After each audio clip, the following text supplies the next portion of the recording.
നമുക്ക് വിദ്യാഭ്യാസ മേഖലയിലും പോലീസിലും RSS കടന്നു കയറുകയാണ് എന്ന് എത്രയോ കാലങ്ങളായി നമ്മൾ പറയുന്നതാണ്.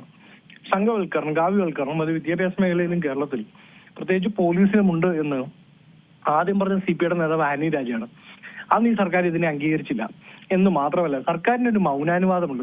അങ്ങ് നോക്കൂ, 2017 RSS നേതാവ് നേരിട്ട് വന്ന് കേരളത്തിലെ ഒരു സ്കൂളിൽ പാലക്കാട് സ്വാതന്ത്ര്യ ദിനാഘോഷത്തിന് കൊടി ഉയർത്തിയിട്ട് പോകുന്നത്.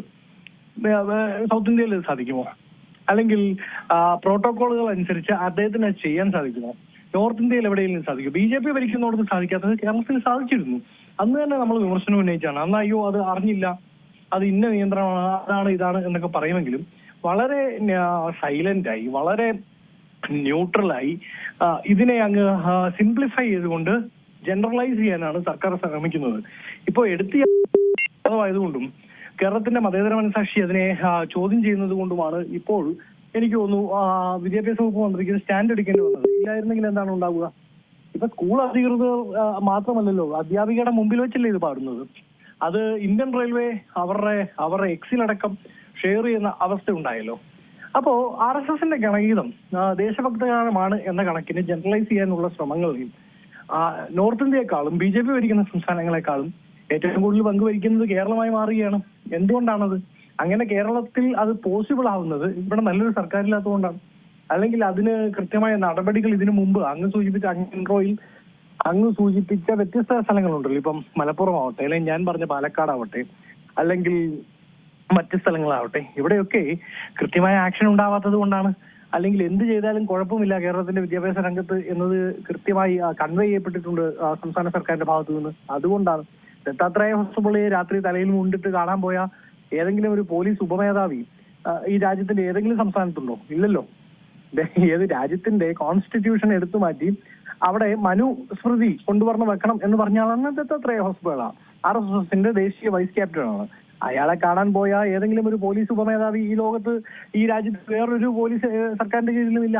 അപ്പോ RSSുമായി ഞങ്ങൾ പാലം ഉണ്ടാക്കുമെന്നും ആ പാലം അവർക്ക് അനുകൂലമായി വിദ്യാഭ്യാസ മേഖലയിൽ ഇൻജക്ട് ചെയ്യുമെന്നും പെൻട്രേറ്റ് ചെയ്യുമെന്നും സർക്കാർ ഒരു തീരുമാനം എടുത്തിട്ടുണ്ട്. ഇപ്പൊ ഈ V ശിവൻകുട്ടി വലിയ വായിൽ വിടുവായത്വവും വർത്താനവും വെല്ലുവിളിയൊക്കെ നടത്തുന്നു എന്നതിനപ്പുറത്ത് അത് പിണറായി വിജയനും RSSുമായി നടത്തിയിരിക്കുന്ന ഒരു സെറ്റിൽമെന്റിന്റെ ഭാഗമാണ്.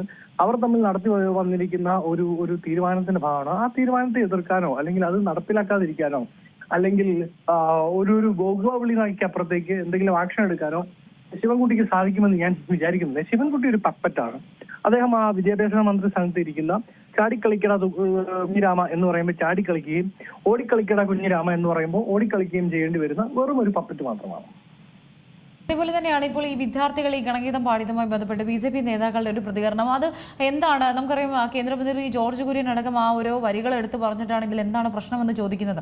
പ്രധാനമായിട്ടും ഈ കുട്ടികൾ അറിയാതെ പാടിയതാണെങ്കിൽ പോലും അങ്ങനെ നമ്മളങ്ങ് വിചാരിക്കുകയാണ് അറിയാതെ പാടിയതായിക്കോട്ടെ, ഓക്കെ. പക്ഷേ അത് പ്രചരിപ്പിക്കുന്ന രീതിയാണ് ചോദ്യം ചെയ്യപ്പെടേണ്ടത്. കാരണം അന്ന് മലപ്പുറത്തെ വിദ്യാർത്ഥികളൊക്കെ പാട്ട് പാടിയപ്പോൾ തട്ടം ധരിച്ചിരുന്ന വിദ്യാർത്ഥികളൊക്കെ തന്നെയാണ് ഈ ഗണഗീതം പാടിയത്. അപ്പോൾ അന്ന് അത് വലിയ രീതിയിൽ BJPയുടെ സൈബർ ഹാൻഡിലുകളിലൊക്കെ തന്നെ വലിയ രീതിയിലാണ് ഇത് വിവാദം. നോക്കൂ, ഇത് ആരാണ് പാടുന്നത് നോക്കൂ, അങ്ങനെ ഒരു രീതിയിലൊക്കെയാണ് ഇതിന്റെ ഒരു പറയുന്നത്. അല്ലെങ്കിൽ ഇത് ആളുകളിലേക്ക് എത്തിക്കുന്ന ആ ഒരു പബ്ലിസിറ്റി ഒക്കെ മറ്റു രീതിയിലാണ് പോയിരിക്കുന്നത്. അതാണ് ഇതിലെ ഏറ്റവും വലിയ ഒരു ഗൂഢ നീക്കം എന്ന് പറയുന്നത് ഇതാണ്. തീർച്ചയായും. മാത്രമല്ല നോക്കൂ, ഞാൻ പറയുന്നത് ഈ RSSന് ഗണഗീതത്തിന് എന്താണ് പ്രശ്നം എന്ന് ചോദിച്ചാൽ, രാജ്യത്ത് മഹാത്മാഗാന്ധി കൊല ചെയ്യപ്പെടുമ്പോൾ, രാഷ്ട്രപിതാവ് കൊല ചെയ്യപ്പെടുമ്പോൾ അതിനകത്ത് 7ാം പ്രതി ചേർക്കപ്പെട്ട ആളുടെ പ്രസ്ഥാനമാണിത്. 1ാം പ്രതി എന്ന് സംശയിക്കുന്ന ആൾക്ക് ബന്ധമുണ്ട് പോലീസ് കണ്ടെത്തിയ പ്രസ്ഥാനമാണ് RSS. ആ പ്രസ്ഥാനത്തിന്റെ പാട്ട് പാടുന്നു എന്ന് പറയുമ്പോൾ ഇപ്പൊ അങ്ങ് നേരത്തെ സൂചിപ്പിച്ച ഒരു കാര്യമുണ്ടല്ലോ, മലപ്പുറത്ത് എങ്ങനെയാണ് ഈ പാട്ട് വരുന്നത്, മലപ്പുറത്തെ കുട്ടികൾ എങ്ങനെയാണ് ഈ പാട്ട് മനസ്സിലാക്കുന്നത്, അവർ പഠിച്ചത് എന്ന് ചോദിച്ചാൽ അത് ഈ വിദ്യാഭ്യാസ സംവിധാനത്തിലൂടെ പെൻട്രേറ്റ് ചെയ്യപ്പെടുകയാണെന്നേ. മനസ്സിലായോ? അവരറിയുന്നില്ല ഇത് RSSന്റെ ഗണഗീതമാണെന്നോ അല്ലെങ്കിൽ മറ്റാണെന്നോ അവരറിയുന്നില്ല. അറിയാതെ ആയിരിക്കും ചിലപ്പോൾ പഠിക്കുന്നത്. ഇതാണ് ദേശഭക്തി ഗാനം എന്ന് പറഞ്ഞ് അവിടുത്തെ വിദ്യാഭ്യാസ സംവിധാനത്തിലൂടെ ഇത് പെൻട്രേറ്റ് ചെയ്ത് പഠിപ്പിക്കുകയാണ്. അപ്പൊ നാളെ വേറെ ഏത് കുട്ടികൾക്ക് വേണമെങ്കിലും ഇത് പാടാം. അവര് തെറ്റിദ്ധരിക്കപ്പെടാനുള്ളൊരു സാഹചര്യമുണ്ട്. 2, ഇന്ന് ഇന്ത്യൻ റെയിൽവേ ആവട്ടെ, കഴിഞ്ഞ ഈ മലപ്പുറത്തെ വിഷയത്തിൽ അന്ന് ഷെയർ ചെയ്യപ്പെട്ട എനിക്ക് ജ്യോതിരാദിത്യ സിന്ധ്യ അടക്കമുള്ള BJPയുടെ ഒരു ദേശീയ നേതൃത്വം മുഴുവൻ അന്ന് ഷെയർ ചെയ്തിരുന്നു. അവരടക്കമുള്ളവർ ആവട്ടെ ഇത് ദേശഭക്തിഗാനമാണ് എന്നാണ് പ്രചരിപ്പിക്കുന്നത്. RSSന്റെ ഗണഗീതം എന്നല്ല, ഇത് ദേശഭക്തിഗാനമാണ്, ഇതാണ് ദേശഭക്തിഗാനം എന്നവർ അവതരിപ്പിക്കുകയാണ്. അതായത് ഗാന്ധി ഈ പറയുന്ന നമ്മുടെ പാർലമെന്റിന്റെ ഗാലറിയിൽ ഗാന്ധിക്ക് പിന്തിരിഞ്ഞുകൊണ്ട് സവർക്കറെ വന്ദിക്കുന്ന പ്രധാനമന്ത്രിയെ നമ്മൾ കണ്ടു. അതും ന്യൂട്രലൈസ് ചെയ്യാണ്, അതും ജനറലൈസ് ആണ്. സവർക്കർ ആരാധിക്കപ്പെടേണ്ടവനാണ് എന്ന് ചിന്തിക്കുന്ന ഒരു രാജ്യത്താണ് നമ്മളുള്ളത്. അപ്പോൾ സ്വാഭാവികമായും ഇന്ത്യൻ ദേശീയ ഗാനങ്ങൾ, ഇന്ത്യൻ ദേശഭക്തി ഗാനങ്ങളെ എല്ലാം മാറ്റി നിർത്തിക്കൊണ്ട് RSSന്റെ ഗണഗീതമാണ് ശരി എന്ന് പഠിപ്പിക്കുന്ന രീതിയാണ് ഉണ്ടാകുന്നത്. പക്ഷെ ഞാൻ പറയുന്നത് അവിടെ ഒരു ഡിഫൻസ് ഉണ്ടാക്കേണ്ടതാരാണ്? അവിടെ അതിനെ പ്രൊട്ടക്ട് ചെയ്യേണ്ടത്, ആയുധമായി ബന്ധപ്പെട്ട ഡിഫൻസ് ടേക്കപ്പ് ചെയ്യേണ്ടത് ആരാണ്? അത് ഇവിടുത്തെ വിദ്യാഭ്യാസ സംവിധാനമല്ലേ?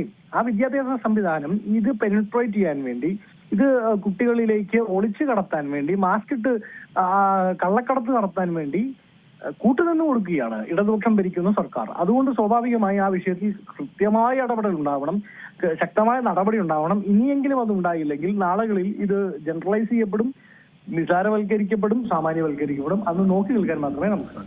ഏറ്റവും പുതിയ വാർത്തകളും വിശേഷങ്ങളും വിരൽത്തുമ്പിലറിയാൻ സീ മലയാളം ന്യൂസ് എല്ലാ ഡിജിറ്റൽ പ്ലാറ്റ്ഫോമുകളിലും ലഭ്യം.